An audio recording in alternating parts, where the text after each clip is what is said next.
Pela primeira vez na história, o Santos Futebol Clube foi rebaixado para a Série B do Campeonato Brasileiro. O clube com 3 Libertadores, 2 Mundiais e que foi palco do maior jogador da história, caiu de divisão. Então nesse vídeo vamos ver, rodada a rodada, como foi essa que terminou como a pior campanha da história do Santos. E foi muito doido, teve um monte de troca de técnico, sofreram goleadas históricas e até momentos que ficaram por um tri de se salvar, mas vacilaram muito. Então vamos voltar lá pro começo, em janeiro de 2023. E o Santos já vinha de 2022 sem muito sucesso. Teve vários técnicos diferentes e no Brasileirão tinham somado só 47 pontos, ficando em 12º lugar. Essa já tinha sido a pior campanha em anos. Eles sempre foram um time que ficava longe da zona de rebaixamento, terminando sempre do 10º pra cima e ainda tiveram vices em 2016 e 2019. Então tinham que fazer melhor que 2022 e para a temporada de 2023 contrataram o técnico Odair Hellmann. Esse cara já tinha passado pelo Internacional, Fluminense e Al Wassel de Dubai, além de ter experiência com jogadores jovens. Em 2016 foi auxiliar técnico nos Jogos Olímpicos. E de jogadores até que contrataram bastante. No dia 1º de janeiro chegou o zagueiro Messias e o ponta Mendonça do Ceará, lateral João Lucas do Cuiabá, volante Rodrigo Fernandes do Guarani do Paraguai, Zanocelo da Ferroviária e a contratação mais cara foi do zagueiro Joaquim do Cuiabá por 16 milhões de reais.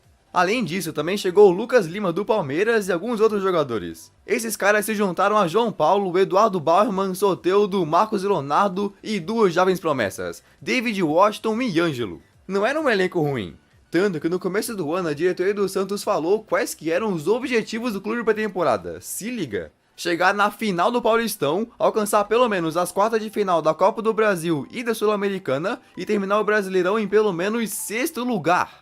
Então começou o ano, e sabe esse objetivo de chegar na final do Paulistão? Então, nas primeiras 6 rodadas do estadual só conseguiram uma vitória, depois continuaram oscilando e em 12 partidas só ganhou 3.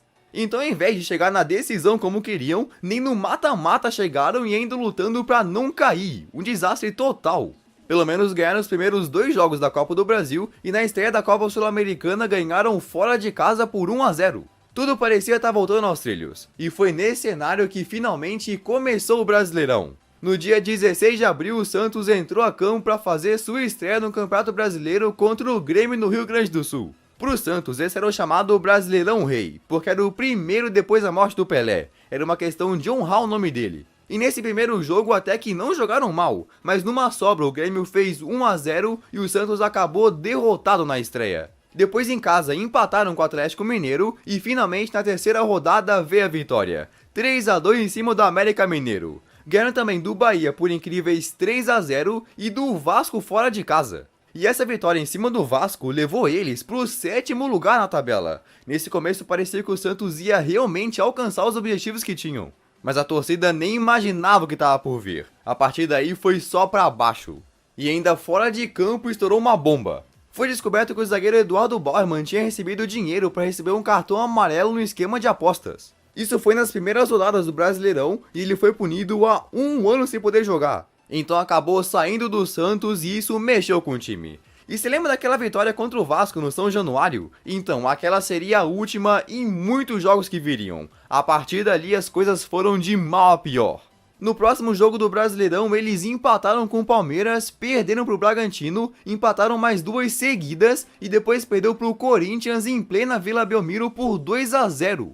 Mas o pior não foi nem isso. Nos outros campeonatos, o Santos também vacilou demais. Nas oitavas de final da Copa do Brasil, empataram os 2 jogos contra o Bahia e foram eliminados nos pênaltis. Sim, caíram fora. E na Sul-Americana, perderam 2 jogos seguidos da fase de grupos, o que fez eles serem literalmente eliminados. O Santos não tinha mais chance de chegar no mata-mata e era outra competição que ia pro ralo. Os caras agora foram eliminados no Paulistão, Copa do Brasil e Sul-Americana. Não conseguiram nem chegar perto do objetivo que tinham e agora só tinham o Brasileirão para disputar.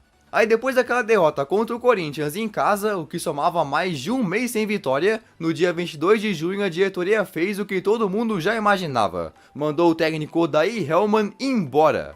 Então para a partida seguinte foram com o técnico interino, acabaram derrotados para o Flamengo e agora tinham que ir atrás de um novo treinador. E o escolhido para ser o sucessor do Hellmann era o técnico Paulo Turra.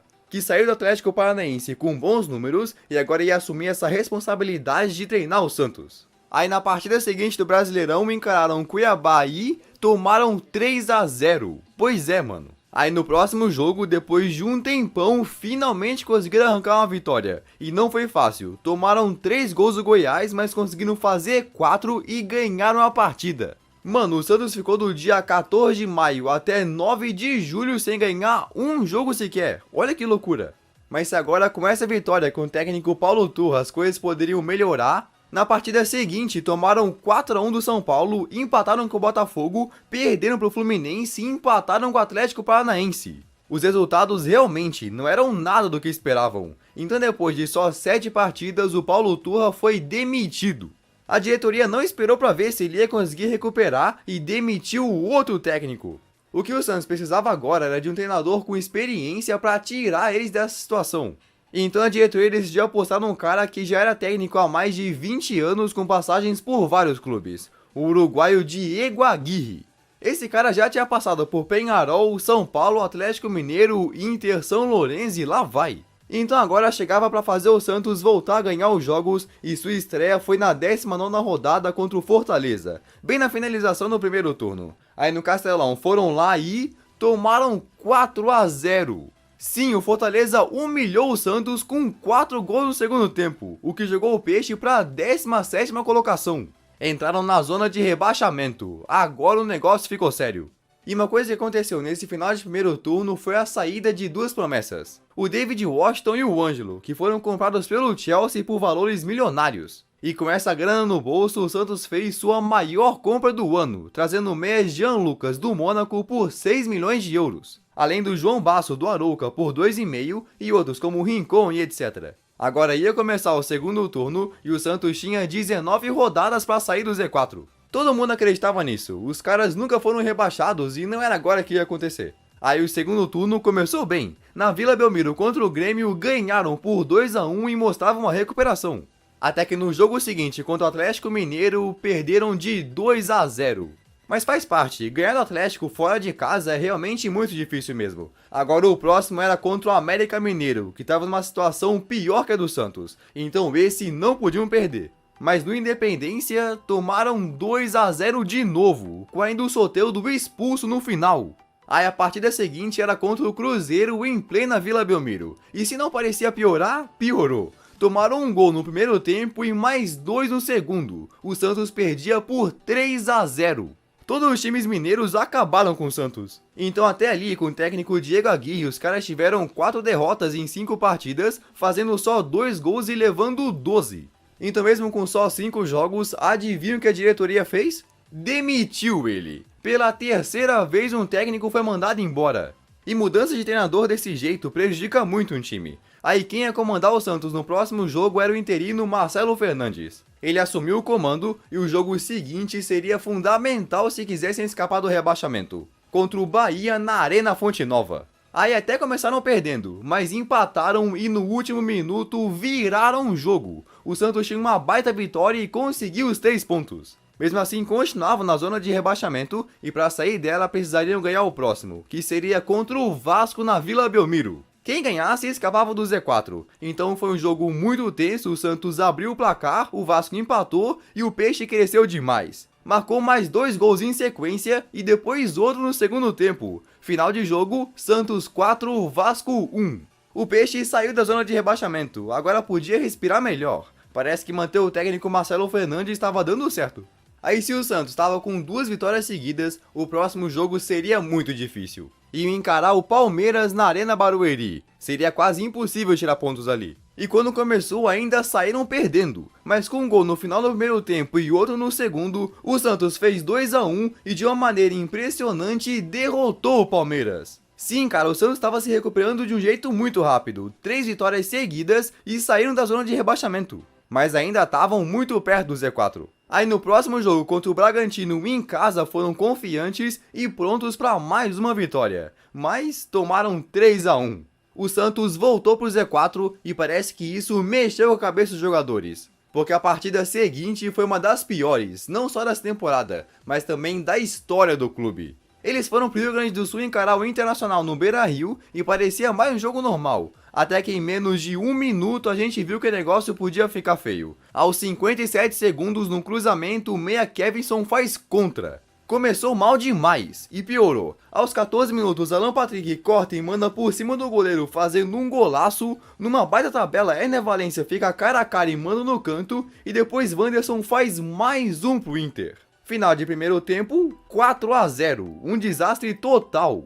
E o Inter não quis saber de desacelerar. Aos 8 minutos do segundo tempo, manda no canto de fora da área, Ener Valencia dá uma bomba sem chance e Luiz Adriano recebe na frente, mandando ela pro fundo da rede. O Internacional abria impressionante 7-0 no placar. Mano, que coisa absurda, ninguém podia acreditar no que estava acontecendo. O Santos literalmente desligou e o Inter fez mais gols do que tinha feito nos últimos 6 jogos somados. Aí depois o Peixe fez mais um para ficar com o famoso placar de 7-1.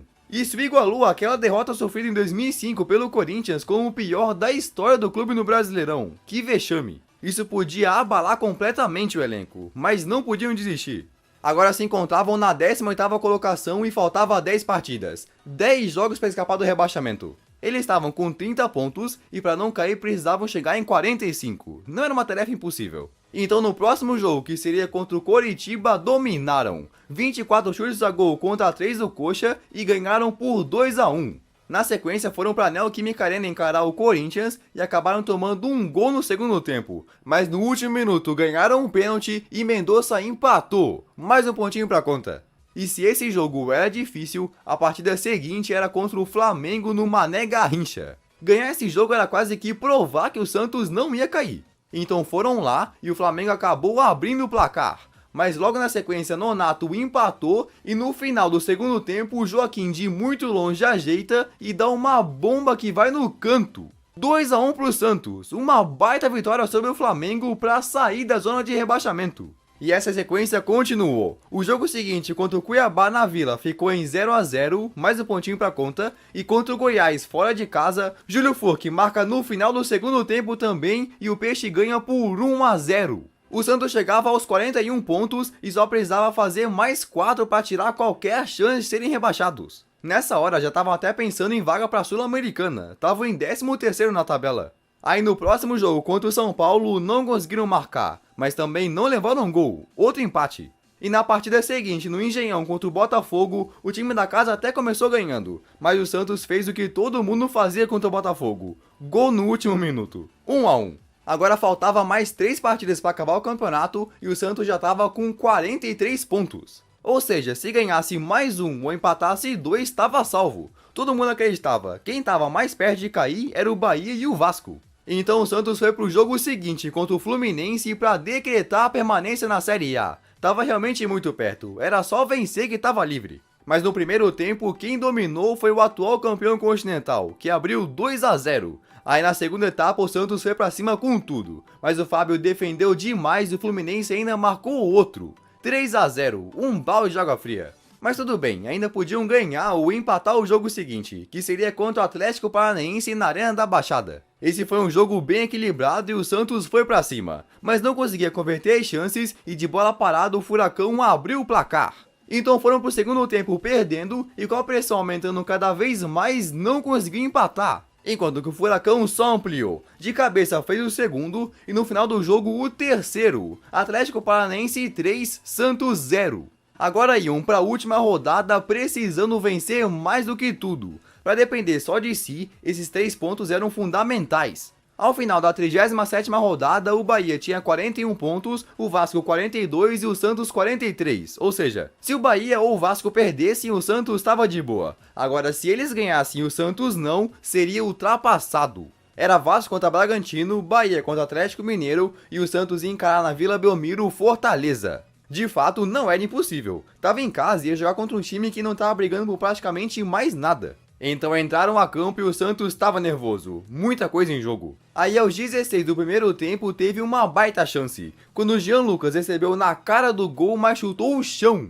Aí na sequência, precisando marcar, foi todo mundo pro ataque. E nisso o Fortaleza conseguiu um contra-ataque e o Marinho ficou sozinho na cara do gol para marcar. Agora o Santos ia pro intervalo perdendo. E no vestiário os jogadores viram que o negócio não tava nada bom. O Bahia tava ganhando do Atlético Mineiro e o Vasco ganhando do Bragantino. Então não bastava só empatar, tinham que virar pra cima do Fortaleza.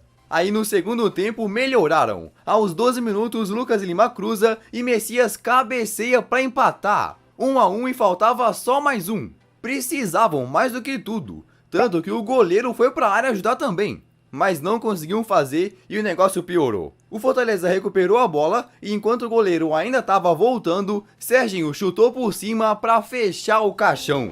O Santos Futebol Clube está rebaixado para a Série B de 2024. Invasão de campo aqui na Vila, bombas sendo atiradas, rojões sendo atirados. Acabou o jogo, são muitos objetos sendo arremessados no gramado nesse momento. O Santos está rebaixado pela primeira vez em sua história. O Peixe chega no seu pior momento em 111 anos de história. Aí a resposta da torcida foi pesada. Vários rojões foram jogados no campo, os jogadores do Fortaleza saíram correndo pro vestiário, enquanto que os do Santos ficaram no gramado sem força para fazer nada, além de refletir sobre tudo o que estava acontecendo. E infelizmente, do lado de fora do estádio, ônibus e carros foram queimados, incluindo o carro de jogador. Isso é uma coisa muito errada e não é a resposta, mas a torcida realmente ficou indignada e o Santos vai ter que lutar para sair do fundo do poço. Mas e aí, curtiu esse vídeo? Então se liga nesse outro que eu postei, acho que tu vai curtir. Então beleza, valeu e tchau!